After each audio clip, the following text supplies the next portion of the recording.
इस वीडियो में हम लोग बात करेंगे अप्लाइड फिजिक्स का जो एग्जाम हुआ उसमें किस प्रकार से क्वेश्चन आए हैं, ऑब्जेक्टिव कैसा क्वेश्चन था, सब्जेक्टिव क्वेश्चन किस प्रकार से था और जो बताया गया उसमें से आया है या नहीं है, एक एक करके हम लोग देखेंगे।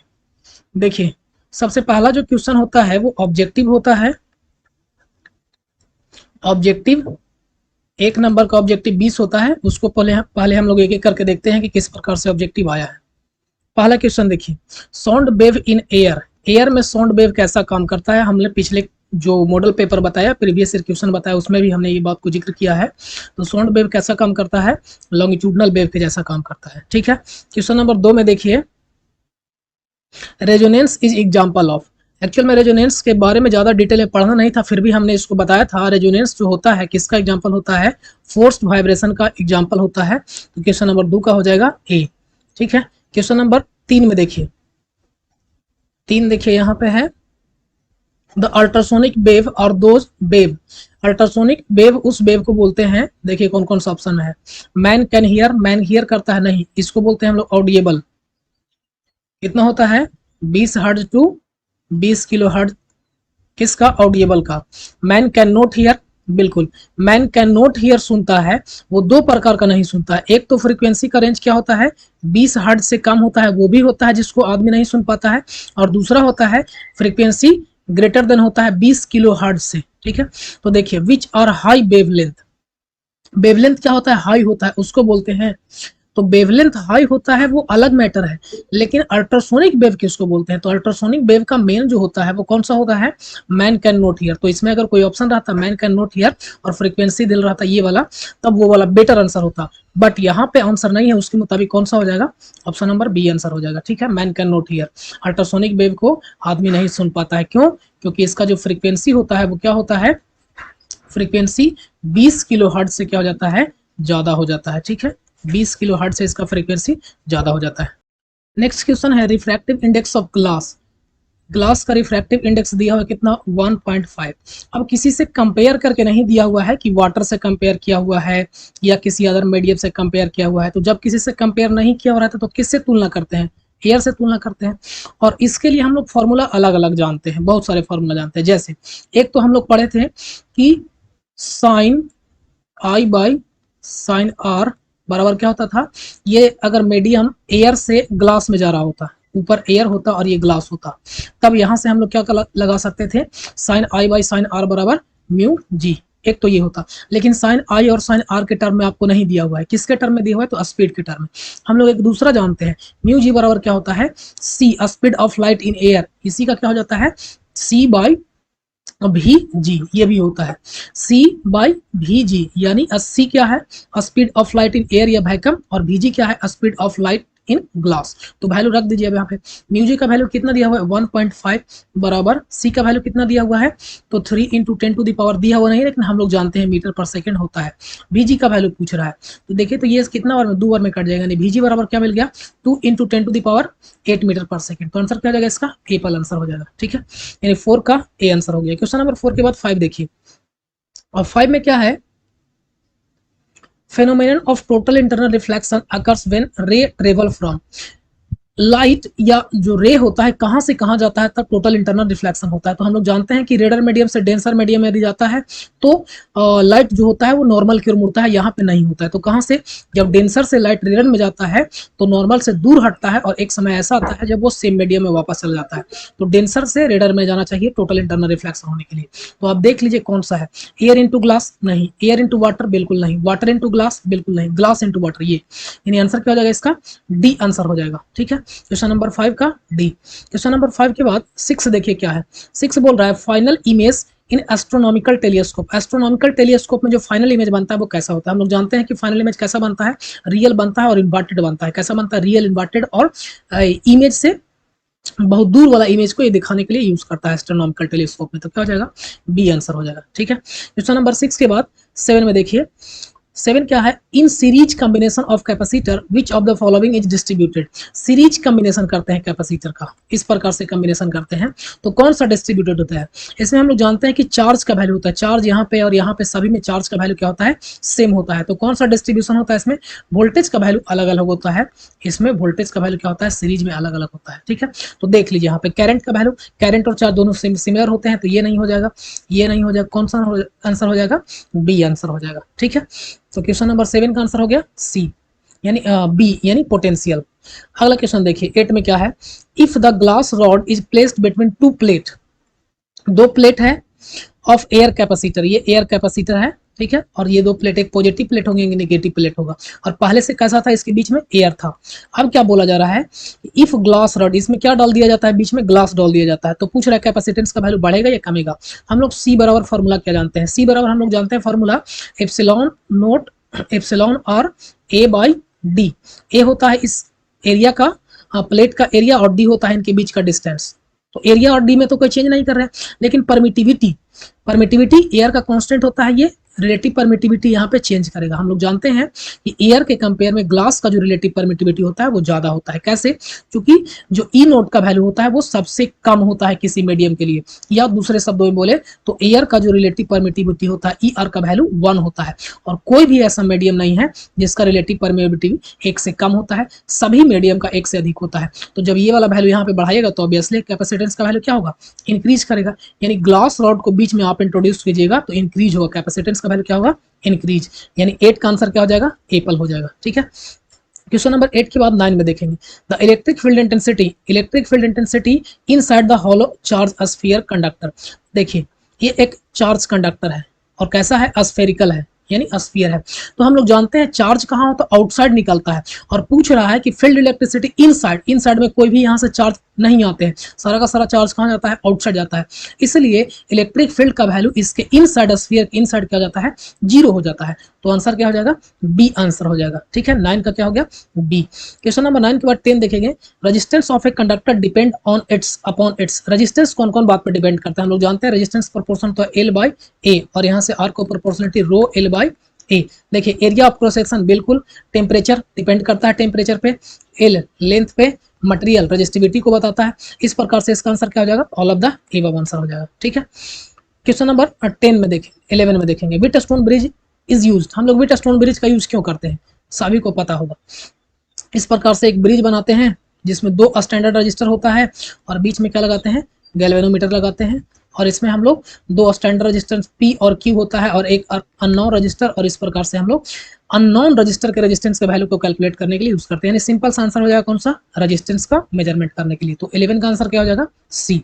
11 के बाद आप 12 में देखिए, 1 kWh, ध्यान रखिएगा यहाँ पे किलोवाट नहीं है, kWh है, किसका यूनिट होता है, तो एनर्जी का यूनिट होता है। जब हमने आपको मॉडल सेट बता रहा था उस टाइम आपसे ये क्वेश्चन, लगभग जो क्वेश्चन है सारे के सारे क्वेश्चन मॉडल सेट में या ऑब्जेक्टिव में करवाया हुआ है, एक भी ऐसा क्वेश्चन नहीं है जो नहीं करवाया हुआ है। ठीक है, which of the following ferromagnetic material. Ferromagnetic material कौन होता है, आप अगर ऑब्जेक्टिव में मिलाते तो आपको मिल जाता, कोबाल्ट जो होता है वो कौन सा मैग्नेटिक होता है, फेरोमैग्नेटिक मटेरियल होता है। ठीक है, अगला क्वेश्चन है, force acting on A current carrying conductor. Force क्या कर रहा है, एक करंट कैरिंग कंडक्टर पे पूछ रहा है, placed in a magnetic field. Magnetic field B होता है, कंडक्टर का लेंथ अगर एल है और उसमें करंट कितना फ्लो हो रहा है, आई फ्लो हो रहा है, तो क्या होता है, बी एल आई या B L I sine theta. तो आंसर क्या जाएगा इसका, एपल आंसर हो जाएगा। ठीक है, एक होता है बी क्यू भी होता है, लेकिन यहाँ पे करंट कैरिंग कंडक्टर पूछ रहा है तो करंट आई का वैल्यू यहाँ पे दिया हुआ है, तो आंसर क्या हो जाएगा, एपल, यानी 14 का आंसर क्या हो जाएगा, एपल। उसके बाद 15 में देखेंगे, the sensitivity of moving coil. Moving coil का सेंसिटिविटी हम लोग कैसे कर सकते हैं, तो सुनिए, सेंसिटिविटी बढ़ाने के लिए हमको क्या करना होगा, decreasing the number of turn in coil. Galvanometer बनाने के लिए हमने आपको बताया था कि इस तरफ से परमानेंट मैग्नेट लगा होता है, ठीक है, और बीच में एक करंट कैरिंग कंडक्टर होता है। ठीक है, तो ये जितना कम करंट को क्या कर सके, सेंस कर सके। सेंसिटिविटी कहने का मतलब यही होता है, increase decreasing the number of turn in coil. Number of turn को बिल्कुल नहीं, इंक्रीजिंग मैग्नेटिक फ्लक्स, बिल्कुल। हम लोग मैग्नेटिक फ्लक्स को अगर बढ़ा दें, मैग्नेटिक फ्लक्स को बढ़ा दे तो थोड़ा सा भी करंट का वैल्यू इसमें कंडक्शन होगा तो फ्लक्स एक दूसरे को लिंक करेगा और फोर्स लगेगा। तो आंसर क्या हो जाएगा इसका, आंसर हो जाएगा इसका बॉल। ठीक है, क्वेश्चन नंबर 15 के बाद अब 16 देखेंगे, which of the following is an intrinsic semiconductor. Semiconductor कितना कैटेगरी में बांटते हैं, 2 कैटेगरी में, इम्प्योरिटी मिलाने के अकॉर्डिंग, या कहने का मतलब हो कि आप उसमें एक्सटर्नल कुछ ऐड कर रहे हैं या नहीं ऐड कर रहे हैं, उसके अकॉर्डिंग दो प्रकार के, एक प्योर प्योर जिसको इंट्रिंसिक बोलते हैं और दूसरा इम्प्योर जिसको एक्सट्रिंसिक बोलते हैं। तो प्योर सेमीकंडक्टर तो कौन है? कॉपर तो जानते हैं कंडक्टर होता है, मरकरी, मरकरी भी क्या होता है? कंडक्टर होता है। जर्मेनियम, जर्मेनियम क्या होता है? इंट्रिंसिक सेमीकंडक्टर होता है, ठीक है। और बोरॉन क्या होता है? बोरॉन हम लोग एज ए इम्प्योरिटी उसमें ऐड करते हैं, तो प्योर सेमीकंडक्टर क्या हो जाएगा? 16 का आंसर क्या हो जाएगा? सी। क्वेश्चन नंबर 16 के बाद 17 में देखेंगे, 17 है डायोड इज यूज्ड है। डायोड का हम लोग यूज कहाँ के लिए करते हैं? तो हमने आपको पढ़ाया था रेक्टिफायर, रेक्टिफायर बनाने के लिए किसका यूज करते थे? डायोड का यूज करते थे। ऑसिलेटर, एम्पलीफायर, इन सभी में ट्रांजिस्टर का यूज होता है, ठीक है। तो 17 का क्या हो जाएगा आंसर? 17 का डी आंसर हो जाएगा, ठीक है। 17 के बाद 18 में आएंगे, photo diode use. Photo diode होता क्या है, पहले वो चीज समझ लीजिए। फोटो डायोड होता है कि जब आप इसमें लाइट देते हैं तो ये करंट कंडक्शन को स्टार्ट करवाता है। तो आप जरा विचार कीजिए क्या होगा फोटो डायोड। फोटो डायोड में आप लाइट दीजिएगा, फोटोन दीजिएगा, तो ये अपने द्वारा करंट का कंडक्शन करवाएगा। लाइट नहीं दीजिएगा तो करंट का कंडक्शन नहीं करवाएगा। यानी सेंस किसको करने का काम कर रहा है? किसको करने का काम कर रहा है? तो इलेक्ट्रिकल सिग्नल को सेंस करने का काम कर रहा है। इलेक्ट्रिकल सिग्नल को सेंस नहीं बल्कि फोटो सिग्नल को, यानी ऑप्टिकल सिग्नल को क्या कर रहा है? सेंस करने का काम कर रहा है, ठीक है। तो इसका आंसर क्या हो जाएगा? इसका आंसर हो जाएगा बी। कौन सा? ऑप्टिकल सिग्नल को ये सेंस करेगा। उसके बाद देखिए, उसके बाद हीलियम नियॉन लेजर। देखिए हीलियम और नियॉन क्या है? हीलियम नियॉन क्या है? गैस है। हमने आपको बताया था कि जिसमें हम लोग गैस वाला मटेरियल यूज करेंगे, उसमें एक्टिव मीडियम के रूप में गैस यूज करेंगे तो वो गैस लेजर हो जाएगा। जिसमें सॉलिड यूज करेंगे तो सॉलिड स्टेट हो जाएगा। जिसमें लिक्विड यूज करेंगे लिक्विड हो जाएगा, लिक्विड लेजर हो जाएगा। इस प्रकार से तो कौन सा लेजर हो जाएगा? ये गैस लेजर हो जाएगा, ठीक है। उसके बाद 19 के बाद 20 में देखिए, fibre optics cable are made of किसके द्वारा फाइबर ऑप्टिक्स केबल बना होता है? तो आप सोचिए, लाइट जिसमें ट्रेवल करेगा उसमें क्या होगा? लाइट के द्वारा ही सिग्नल को सेंड करते हैं। तो देखिए कॉपर में लाइट सेंड जाता है, एल्युमिनियम में लाइट पास होता है, mixture of silica and glass, बिल्कुल। यानी इस वाले में हम लोग क्या कर सकते हैं? लाइट को एक जगह से दूसरे जगह क्या कर सकते हैं? ट्रांसमिट कर सकते हैं। तो आंसर क्या हो जाएगा इसका? 20 का सी आंसर हो जाएगा। तो ये ऑब्जेक्टिव था सारे लोग, आप एक बार मिला लीजिएगा इसको, देखिएगा आपने कितना सही बनाया है और जो सिलेबस में बताया गया क्या उससे बाहर से क्वेश्चन आया है एग्जाम में या उसके अंदर ही आया है, ठीक है। सब्जेक्टिव भी जरा देख लेते हैं। इसके बाद ग्रुप बी में है जो 4 नंबर का 5 क्वेश्चन होता है। देखिए explain longitudinal wave and transverse wave. सबसे सिंपल है, लॉन्गिट्यूडनल वेव ट्रांसवर्स वेव बताया हुआ है। अगला क्वेश्चन देखिए, what is the ultrasonic wave. Ultrasonic wave क्या होता है? जिसको हम लोग सुन नहीं पाते हैं, फ्रीक्वेंसी रेंज 20 किलोहर्ट्ज से ज्यादा होता है। एप्लीकेशन इसका लिखना है, हमने आपको ऑलरेडी करवा दिया था। Define refraction of light. सबसे simple question, refraction of light figure के साथ बताना है और दोनों नियम लिखने हैं। हो गया होगा, उम्मीद करते हैं। अगला question, explain formation of virtual image and real image in case of concave mirror. Concave mirror में आपको बताना है, ये वाला तो चीज आप 10th क्लास में भी कॉनकेव मिरर में बनाए होंगे, लेकिन ध्यान रखिएगा वर्चुअल इमेज कब बनता है? जब फोकस और ऑप्टिकल सेंटर या पोल के बीच हम लोग ऑब्जेक्ट को रखते हैं, तब इसका जो इमेज बनता है वर्चुअल बनना है, उसी को आपको दिखा देना है। और इसी प्लेस का, इसी कंडीशन का यूज हम लोग बार्बर यानी ठाकुर की दुकान में जिसको बोलते हैं दाढ़ी बनाने के लिए यूज करते हैं। और कहाँ पे यूज करते हैं? गाड़ी के यानी वैन के हेडलाइट के रूप में यूज करते हैं इसी मिरर का, और इसी कंडीशन का यूज करते हैं, ठीक है। तो आप बना लिए होंगे ये। अगला क्वेश्चन है, व्हाट इज डाइलेक्ट्रिक। डाइलेक्ट्रिक क्या होता है? तो एक प्रकार से इंसुलेटिंग मटेरियल होता है जो वोल्टेज में रखने पर इसके जो पार्टिकल होते हैं वो आयनाइज्ड हो जाते हैं। लेकिन होता है क्या? ये एक इंसुलेटिंग मटेरियल होता है। हमने आपको ये भी बेहतर तरीके से लिखवाया था। What will be the effect of dielectric on capacitance of capacitor. जब डाइलेक्ट्रिक वैल्यू को हम लोग इंक्रीज करते हैं तो कैपेसिटेंस का वैल्यू इंक्रीज करता है कैपेसिटर के केस में, ठीक है। उसके बाद 3 कंडेंसर कैपेसिटी 3 माइक्रोफैराड, 2 माइक्रोफैराड और 4 माइक्रोफैराड कर सीरीज में कनेक्ट करेंगे और पैरेलल में कनेक्ट करेंगे तो इक्विवेलेंट कैलकुलेट कर लेते हैं।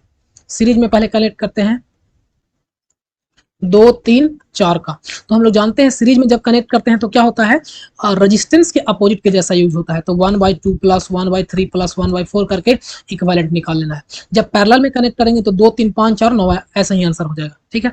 दोनों में निकाल के बता देना। इसके बाद क्वेश्चन देखिए, derive expression for heat produced in current carrying conductor. ये सबसे सिंपल है, जूल्स लॉ आप लोग पढ़े होंगे। कोई करंट कैरिंग कंडक्टर में अगर कैसे हीट प्रोड्यूस होता है? तो हीट प्रोड्यूस होता है किसके प्रोपोर्शन होता है?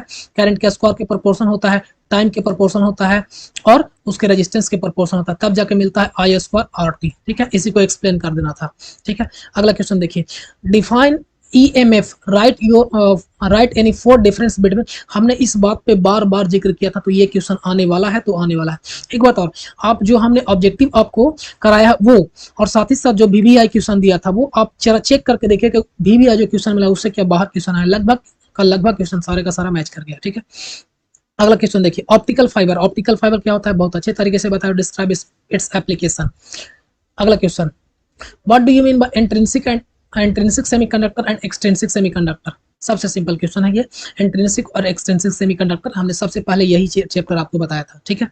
ये हो गया 5 क्वेश्चन 4 नंबर वाला। अब आते हैं 6 नंबर वाला क्वेश्चन, 6 नंबर वाला 5 क्वेश्चन देखिए, define SHM, derive expression for velocity acceleration. देखिए वेलोसिटी एक्सेलरेशन, डिस्प्लेसमेंट के लिए आपको नहीं कैलकुलेट करना डायरेक्टली वेलोसिटी और एक्सेलरेशन के लिए, लेकिन फिर भी आपको डिस्प्लेसमेंट वाला कैलकुलेट करना ही होगा, ठीक है।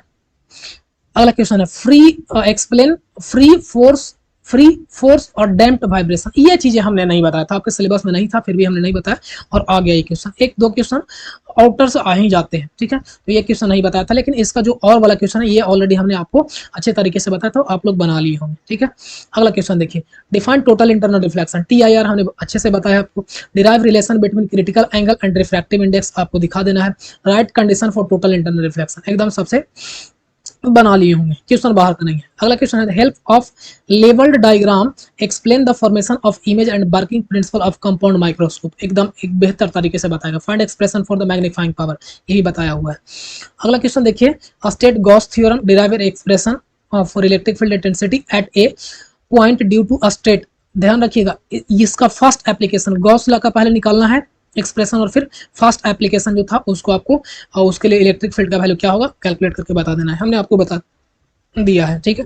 अगला क्वेश्चन देखिए, define capacitance of a capacitor, capacitance क्या होता है कैपेसिटर का, define derive expression for parallel plate capacitor. शायद हमने जस्ट जो पिछला मॉडल बताया उसमें ये क्वेश्चन था और आप लोग को बात हमने बोला था ये, ठीक है, पैरेलल प्लेट कैपेसिटर के लिए। अगला क्वेश्चन है, explain theory of construction working and moving coil galvanometer, simple है। अगला क्वेश्चन है, describe specific characteristics of diamagnetic, paramagnetic और फेरोमैग्नेटिक मटेरियल, तीनों को बता देना है, डिफरेंस लिख करके बता देना। Explain construction and working principle of solar cell, write its engineering application. Solar cell का कंस्ट्रक्शन वर्किंग लिखना है और उसका एप्लीकेशन लिखना है, ठीक है। Explain induced absorption, spontaneous emission और स्टिमुलेटेड इमिशन, हमने आपको बोला था कि ये क्वेश्चन एकदम आएगा तो आएगा। इस प्रकार से मात्र जो एक क्वेश्चन है सब्जेक्टिव में वो आपके सिलेबस से बाहर आया है। एक क्वेश्चन सब्जेक्टिव का है 6 नंबर का, और एक क्वेश्चन आपका ऑब्जेक्टिव का है फोर्स वाइब्रेशन वाला, और फोर्स वाइब्रेशन वाला ही सब्जेक्टिव का। इतने बस क्वेश्चन आपके, यानी 7 नंबर का टोटल क्वेश्चन आपके सिलेबस से बाहर आया है, ठीक है। बाकी क्वेश्चन बताया हुआ है, VBI करवाया हुआ है, सारा का सारा ऑब्जेक्टिव करवाया हुआ है। इस प्रकार से आपका ये जो फिजिक्स का पेपर था वो लगभग सारा का सारा मैच कर गया, ठीक है। बाकी हम लोग देखेंगे अगले वीडियो में, जो भी क्लास में होगा पढ़ाई, उसके बाद बाकी पेपर का आप तैयारी कीजिए, और ऑल द बेस्ट सभी को, ठीक है।